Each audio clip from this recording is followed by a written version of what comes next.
Norman Osborn is the Green Goblin, but he is not the original Goblin. There was another one, the Proto Goblin. His life was destroyed due to Norman's experiment, and he is seeking revenge on the Osborn family. On the other side, Peter Parker, in his early days as Spider-Man, he was struggling to understand what it meant to be a superhero. This story is about a 15-year-old Spider-Man, a few months after the death of Uncle Ben, but before Norman Osborn becomes Green Goblin.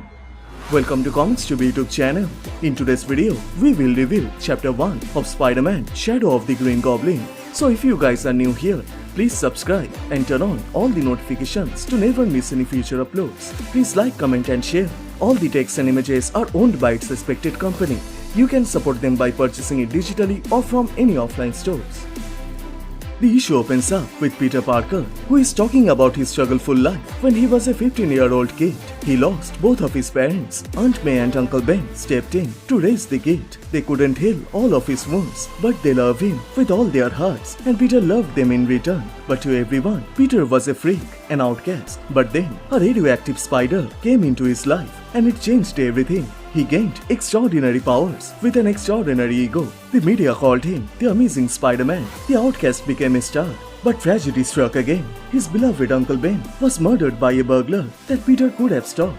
He felt guilty, ashamed, so the young boy vowed to do everything he could to make sure no one else's uncle would die on his watch. Then there was another man. His name was Niels Van Adder. He worked for Osborn Industries, a research assistant of Norman's biogenetics team. But he was less of an assistant and more of a guinea pig. But Norman's days as the Green Goblin was still months away, and the experiment turned Niels into a red monster, a kind of Proto Goblin. Norman claimed he didn't know anything about Niels' unexpected transformation, and he blamed his business partner, Mendel Storm. He was lying, and the cops believed that Niels was dead. Nobody found his body, but in secret, Niels was alive. He was kept away from his family, and there was someone who had a perfect plan for Proto Goblin to destroy Norman Osborn and his company. But Norman wasn't the only one who could lie. Both Peter and Aunt May had been lying to each other ever since Uncle Ben died. They pretend to be okay. May talked with Peter about everything but Ben, and Peter cracked lame jokes, and in replies, May always pretend to be amused. But deep in their hearts, they both were broken.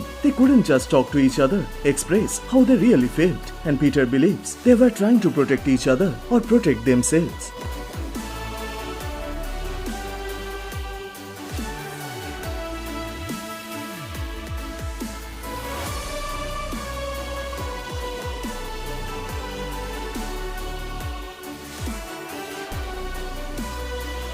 Peter needed cash to pay the due bills, so he visited his agent, Maxie Schiffman. But the man told Peter he can't give him any money.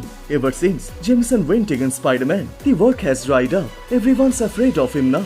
Peter was broken. He begged Maxie he will do anything. So he agreed and promised Peter he will find something. For the first time in weeks, Peter felt hopeful, but it didn't last long. He saw a burglar was running with an old lady's purse. So Peter showed up in front of him, warned the thug to hand over the purse. But in replies, he pointed his gun towards Spider-Man. So he quickly reacted and disarmed the thug. And there is only one thing in Peter's mind. He got an opportunity to pay someone, anyone, for taking away his Uncle Ben. He was about to punch him, but then he remembered a few days earlier, he stopped a kid from robbing a grocery. He took him out with one single punch. He could have killed him, and it made Peter realize he had no idea of his own strength, no way to control it, and it scared Peter, and he feared, what if he hadn't held back? And he questioned himself, was he truly a hero or a monster? The panel then jumps to Harry Osborn's room. In those times, Peter never met Gwen Stacy and Harry Osborn. Harry was comforting Gwen as her mother was currently in the hospital.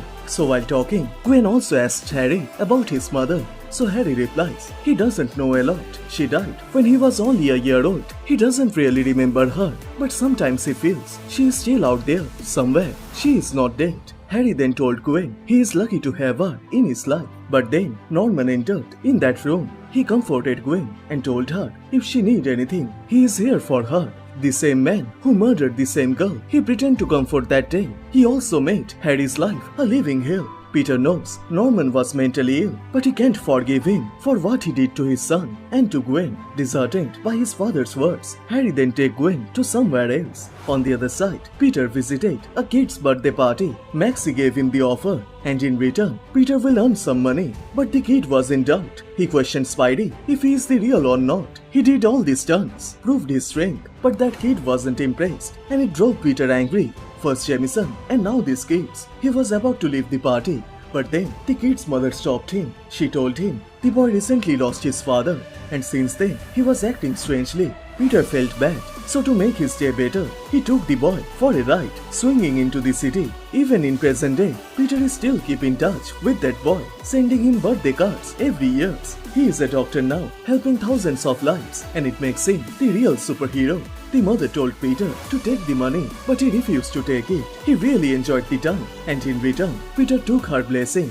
Somewhere in the city, Harry, with his girlfriend Gwen, went into a party. They were joined by Harry's private school's boys, which he hated the most, and Harry left Gwen to enjoy the party. She was standing alone, but then a boy approached her. He tried to impress Gwen, even forcing her to go with him. But with a little force, she pushed the boy away and threw him into the ground. And Gwen reminds him her father is a policeman, and he also taught her how to defend herself. Everyone was cheering for Gwen in that party. But right at the time, Niels, the Proto Goblin, broke into that party. He was looking for Harry Osborn. Seeing the monster, everyone was running. But from the crowd, Harry was kidnapped by the Goblin. He took Harry along with him. But before he could escape, Spiderman showed up, gave a powerful kick in his back, and it accidentally knocked Harry out of the rooftop. But luckily, Spiderman saved his life. But seeing Spidey, Harry got scared. Peter was trying to convince him he just saved his life, but then Peter got hit by the Proto Goblin. He grabbed his neck, began to choke him, and in replies, Peter hit him hard. But then he realized what he has done. He again lost control on his power. He thought he killed the Goblin or broke his back, but then the Proto Goblin charged at him and began to brutalize Spider-Man, and Peter let him do it. He was so afraid that if he fought back, he had killed him.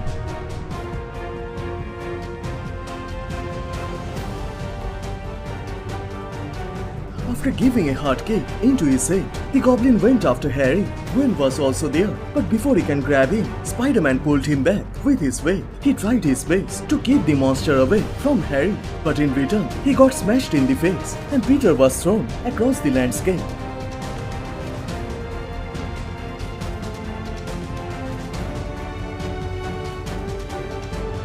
The cops arrived there, and it forced the Goblin as well as Spider-Man to escape from that place. Norman also arrived. He was scared about his son. He told Harry he lost his mother and he can't lose him too. But then his Goblin persona took over his mind, and he told his son he is ashamed of him that he didn't fight back. Peter returned home. He secretly entered into his room. Aunt May heard some noise. She arrived into his room to check her nephew as she was worried for him. But then she saw Peter's beaten up face. She asked him what happened. So Peter replied, "It is nothing. He just got into a little fight. No big deal." And suddenly, it made her angry. She slapped Peter's hand and told him her husband is dead. Her nephew comes home, beaten and bruised, and he is telling her it is no big deal. How could he be so ruthless, so irresponsible, so cruel?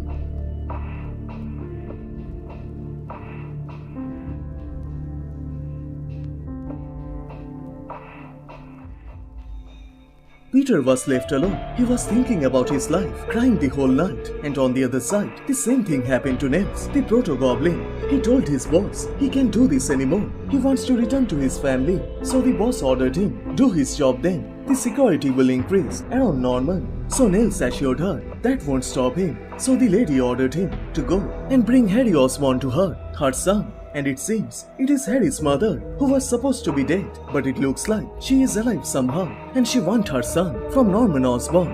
And with that, the chapter 1 of Spider-Man, Shadow of the Green Goblin comes to a close.